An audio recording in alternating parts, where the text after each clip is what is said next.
తోటపల్లి రిజర్వాయర్పై కాంగ్రెస్ నాయకులు అనవసర రాద్ధాంతం చేస్తున్నారన్నారు భారీ నీటిపారుదల శాఖ మంత్రి హరీష్ రావు. ముంపు గ్రామాలు లేకుండా 1 ఎకరం మునక్కుండానే ప్రాజెక్టు నిర్మించి 2 పంటలకు నీళ్లిస్తామన్నారు.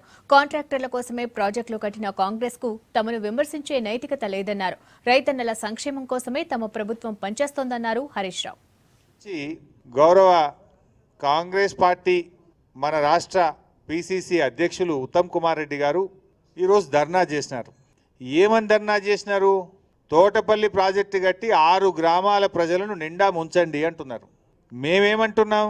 ఆ ఊర్లు ముంచకుండానే 1 ఎకరా మునగకుండానే 1 ఊరు కూడా సబ్మర్జెన్స్ లేకుండానే ప్రతిపాదించిన నిర్ధారిత ఆయకట్టుకు 2 పంటలకు నీళ్లు ఇస్తామంటున్నాం. 2 పంటలకు నీళ్లు రావడం ఇష్టం లేదా అని అడుగుతా ఉన్నాను. మీ ప్రభుత్వ హయాంలో మీరు ప్రాజెక్టులు కట్టింది కాంట్రాక్టర్ల కోసం కట్టినారు. మేము కాంట్రాక్టర్ల కోసం కాదు, రైతన్నల కోసం మా ప్రభుత్వం ఉన్నదని చెప్పదలుచుకున్నాం. ఇవాళ ఆ ప్రాజెక్టు ఆ రోజుల్లో మీరు అవసరం ఉందా లేదా చూడకుండా, ఆ ప్రాజెక్టు యొక్క లక్ష్యాలను ఆలోచన చేయకుండా కాంట్రాక్టర్ల కోసం ఆనాడు మీరు ప్రాజెక్టులు రూపకల్పన చేసినారు.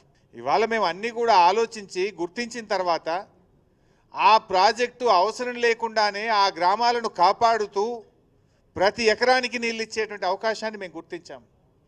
ప్రభుత్వ ధనాన్ని ఆదా చేయగలిగేటువంటి అవకాశాన్ని మేము గుర్తించాం. కానీ మీరు ముంచండి, 6 గ్రామాలను ముంచండి అని మీరు